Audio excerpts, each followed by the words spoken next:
The original Surface Pro marked Microsoft's entry into the tablet market, and the 2" one has been refined and improved over the years. We were impressed with the Surface Pro 4, and now, 18 months later, we're just as bowled over by the Surface Pro. You'll have noticed the absence of the expected 5. This is just Surface Pro. Why did Microsoft change the naming scheme? We don't know for sure, but the 2017 Surface Pro is such a slight iteration that perhaps it didn't deserve the suffix. This isn't to suggest the new Surface Pro is in any way subpar. Far from it. It takes a great product and makes it excellent. Price and availability excellence doesn't come cheap, and the base model costs £799 from Microsoft to $799. This is £50 more than the Surface Pro 4 cost when it launched. It was £749, but now costs £674. In reality, it's actually £149.99 more expensive because the new Surface Pro doesn't come with a pen in the box. The updated stylus costs £99.99 from Microsoft, comes in a variety of colors and now recognizes when you tilt it, handy for shading areas quickly. It also has 4096 levels of pressure sensitivity compared to 1024 in the previous version. Since none of us here has any artistic talent, we deferred to a real artist who checked out the pen while testing out the Surface Studio. He said it was the best yet, but still feels flimsier and lighter than the Apple Pencil Wacom pen. There's another niggle. Microsoft has moved away from using the phrase laptop replacement and is overtly calling the Surface Pro a laptop. Read our Surface laptop review. We've not yet seen a laptop without a keyboard and trackpad, so while you might be able to accept the absence of a stylus in the box, it's hard not to take issue with the decision to continue to make the type cover an optional extra. The signature version, the one covered in smooth Alcantara, costs £149.99, and the standard one is only £25 cheaper. So even if you don't want a Surface Pen, the cheapest Core M3 Surface Pro with a keyboard will cost you £923.99.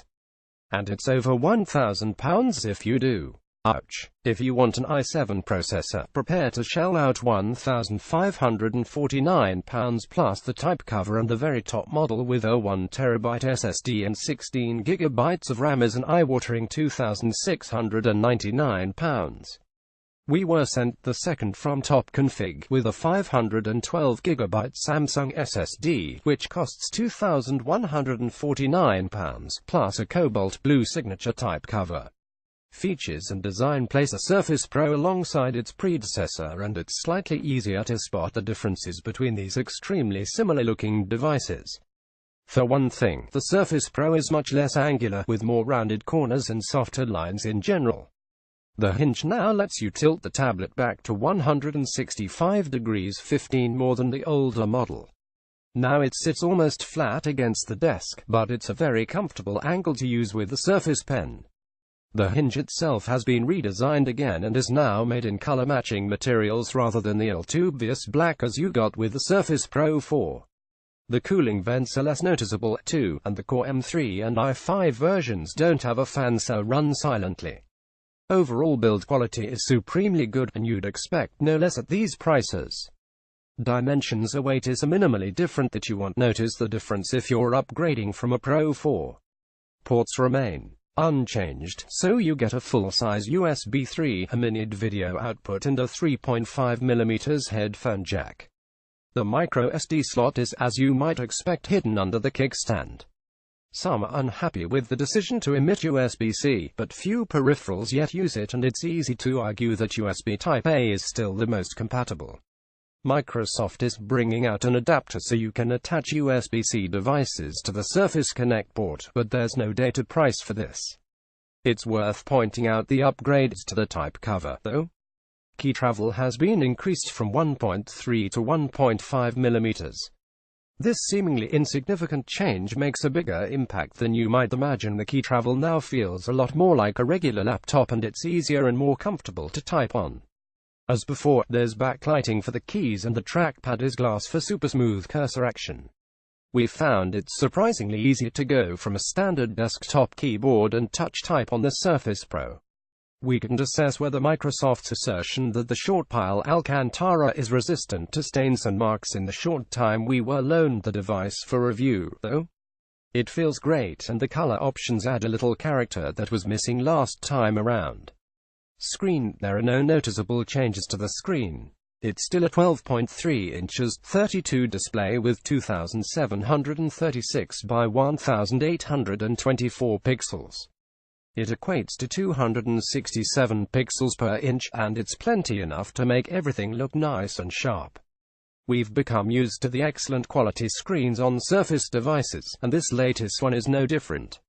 It can comfortably output 420 CDM2 when you slide brightness to the max, and this helps overcome reflections so you can still see what you're working on.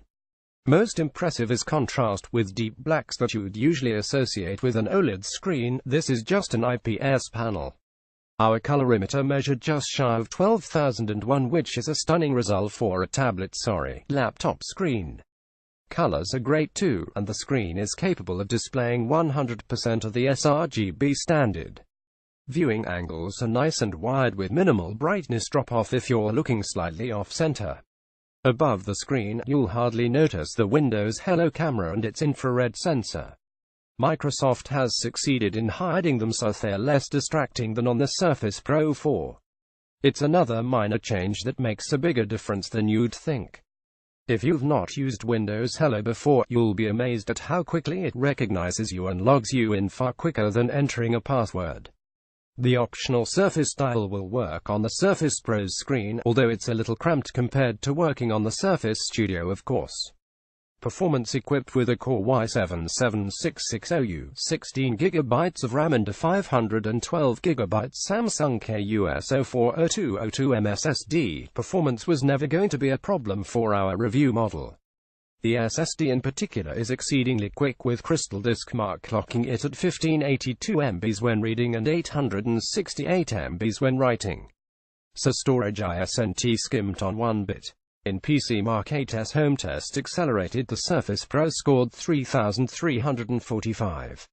Last year we tested the Core i5 version of the Surface Pro 4, which managed 2,682, so it's not possible to see if there's much of an improvement from the 7th generation CPU compared to the 6th-gen Skylake chips used in the Pro 4. To put it in context, a £1,600 gaming PC, such as the YoYoTech Blackbox SP, scores over 5,200 in the same test with an overclocked Core i5-7600K, so you're not quite getting desktop performance. But let's not forget, this is a tablet that's 8.5mm thick, and the PC Mark 8 work score of 4,375 ISNT, that far behind the YoYoTech's 5,038. Fundamentally, the Surface Pro feels extremely responsive and fast in use. In Geekbench 4, it scored 4,268 single-core and 8,959 in the multi-core test. These are excellent figures, and even when it's working hard, you won't be bothered by annoying fans unless you're in a completely silent room. You simply won't hear it whirring. Intel's Iris Plus Graphics 640 is powerful enough for general use, but it's no gaming GPU. We ran GFX Bench, and in Manhattan it managed 27.5 FPS, and only a little higher 30.7 FPS in the Trex test. You'll be able to play casual games okay, but nothing demanding like Forza Horizon. We downloaded the demo, all 20 GB of it, from the Windows Store, only to be informed that the GPU WASNT supported and the game would NT even launch. Running Civilization IV at 1920 by 1080, it averaged less than 20 FPS, and that's not even using high settings. If you want a decent gaming experience, the Surface Pro isn't the right choice. You might be better off with a gaming laptop or even an iPad Pro, so long as you don't need to run Windows apps. Battery life. If the Surface Pro 4 had a weak area, it was battery life. It wasn't bad by any means. The Core i5 model we reviewed lasted just over 11 hours when looping a video. But when worked hard, you'd see around half that time, or less. Microsoft has upped the capacity from 38 Wh to 45 Wh for the new Surface Pro, but as we've got the Core i7 version this time, it's impossible to make direct comparisons. Running the usual video looping test at 120 CDM2, it lasted just over 10 hours, not bad but not the 13.5 hours Microsoft claims.